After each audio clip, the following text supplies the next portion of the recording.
All right, thank you, Owen. And may I say, the new Air logo is looking supremely sharp. Love to see it. Thank you very much. Thank you. All right, so thank you so much, Owen, and thank you to the audience for tuning in for this. Today, I'm going to try and answer this question of, is MEDDICC just another methodology? And now I was looking through the chat earlier and I see I've got a few friends and colleagues and former colleagues in the chat. So those that know me will know that my answer to that is obviously going to be, no, it is not just another methodology. I mean, what other methodology out there will help you as a sales leader to successfully halve the size of your pipeline, right? And I know what you're thinking. I'm sure if I could see the chat now, people are saying, what? Like, why in James Ski's good name would I ever want to half my pipeline? Well, let me tell you why. Because in the 2 times that I've implemented MEDDICC to sales teams, that it's true that it has decimated the pipeline. At the very same time, it has also done wonders for the conversion rate. And in both cases, more than doubled the conversion rate, which you as sales leaders know what that means. If your sales teams have a smaller pipeline of higher converting pipeline, it means they can be more efficient and more effective at spending more time on good deals, and probably likely to free up a ton of time to focus on keep filling up the top of the funnel. So your revenue flywheel just starts spinning up really, really quickly. And that's what I want to talk to you about today, is my experience of implementing MEDDICC. And I've also used MEDDICC a number of times as an individual contributor as well. But before we get into that, we have to go back in time, way, way back. Because to understand the true power of MEDDICC, you have to understand where it's come from. And that was so far back, 25 years ago, inside of a company called PTC. Now, they're a software company. They're still around today. But in 1995, they were about 1,000 salespeople strong, pretty big sales team, right? And their chief revenue officer was a guy called John McMahon. Now, John McMahon is pound for pound the greatest sales leader of all time. He is the GOAT. I will post his LinkedIn profile in the chat after this session for you to check him out. There's nobody that comes close in my opinion. But even John ran into some trouble at PTC. They were losing salespeople quicker than they could hire and train them.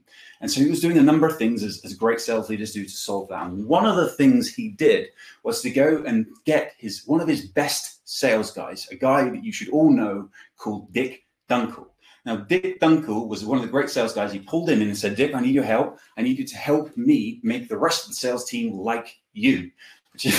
Which is probably some task, but Dick took it on, did really, really well, and went on this sort of journey of going all around the world, meeting PTC sales teams to research and understand how they were selling. And one of the things he did, which is genius, and he still does today, is he ran an exercise called the 3 key questions exercise. What he would do is he would ask sales teams, sales regions, sales individuals, why do we win deals?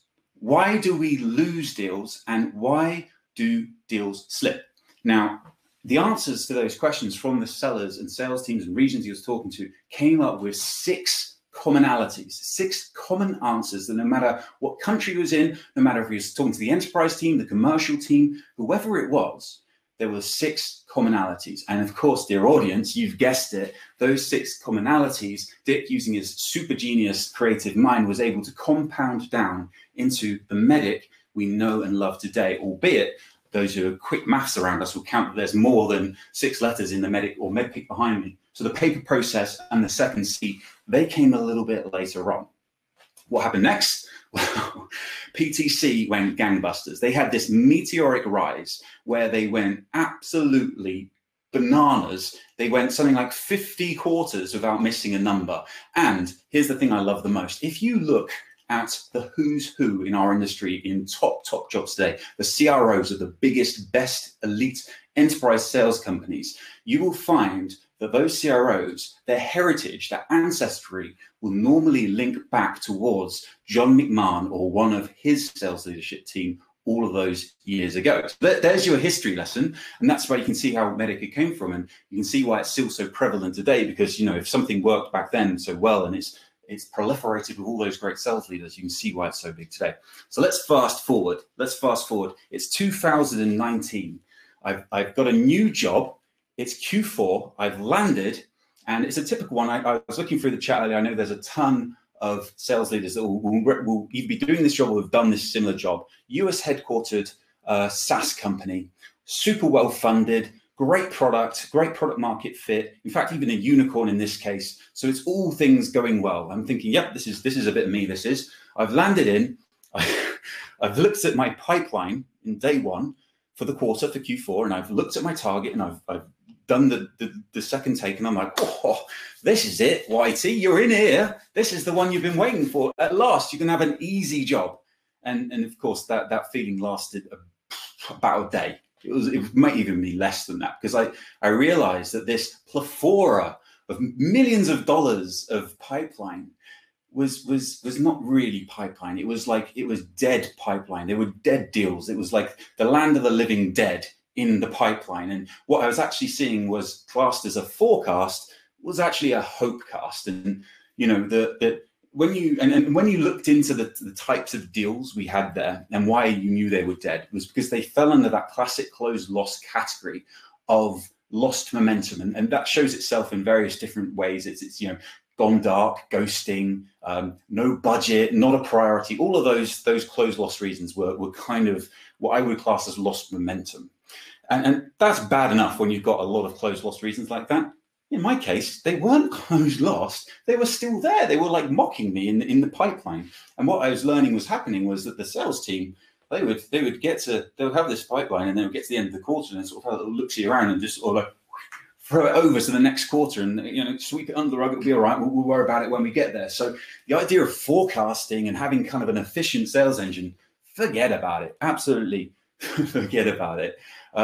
So you've got to think about how you fix these things. And I love, those that know me will know I love an analogy. One of my favorite analogies for sales is the idea of a sales process being a bit like a production line. And think about a car manufacturer production line. And I love this analogy of the apocryphal tale of a guy called Oscar Klein. Now, I only learned about this the other day.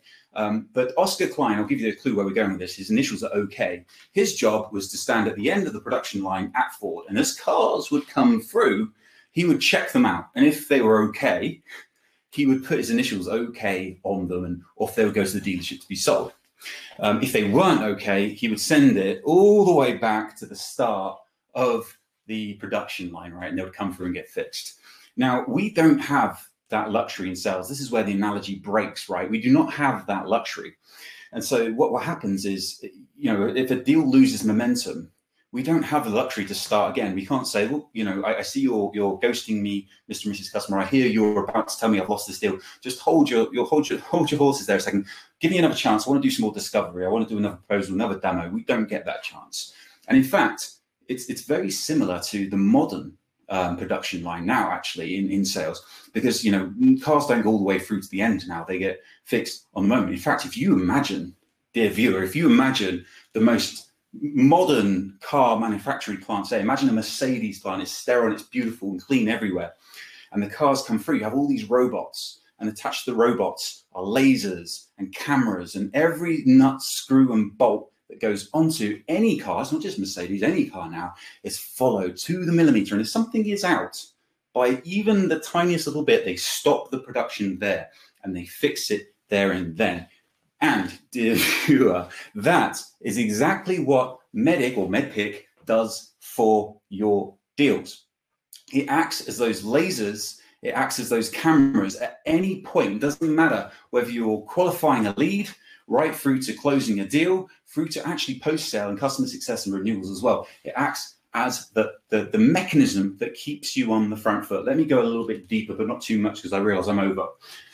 Metrics, this is where you will have the value. This is how you quantify the value. So if you not quantify value in your deal, that's your problem there. If you've got a problem with access, that's where the framework of the economic buyer comes in. Make sure you're talking to the right authoritative figures.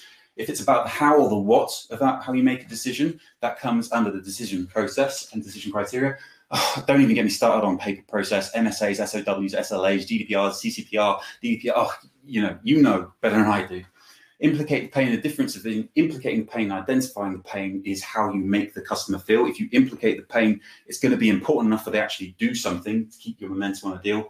Champion, the biggest misused phrase in enterprise sales today. Salespeople today, if they go to a reception area, I mean, remember when we could go to reception areas, and they speak to the receptionist and have a, they have a good conversation with him, all of a sudden he's their champion because you had a conversation, right? The only thing worse than not having a champion in your deal is having a faux champion, a fake, unqualified champion. And then you got the competition. And because I'm over, I don't need to go into that, but we know like there's like 5 new marketing technology companies a day today. So to answer my question, I'm wrapping it up now. Answer my question, is MEDDICC just another sales methodology? I say no. I say MEDDICC is the operating system of your revenue teams. It doesn't matter who you are in the sales team, what position you have, what methodology you have, or what apps you have. MEDDICC is the operating system. And if I may, Owen, as a sales guy, I couldn't finish a session like this without an ask. And you may think I'm going to ask you to buy my book. I'm not. I'm going to ask every sales leader on this session to run the exercise with their team. And I guarantee you will find the answer in all of the answers to those questions, good or bad, is MEDDICC. Thank you. Amazing, absolutely amazing. You were on a real roll there, so we let you go because it was such good value. Thank you very much. You win the award for best display in the background for sure, but that was really valuable. Thank you ever so much.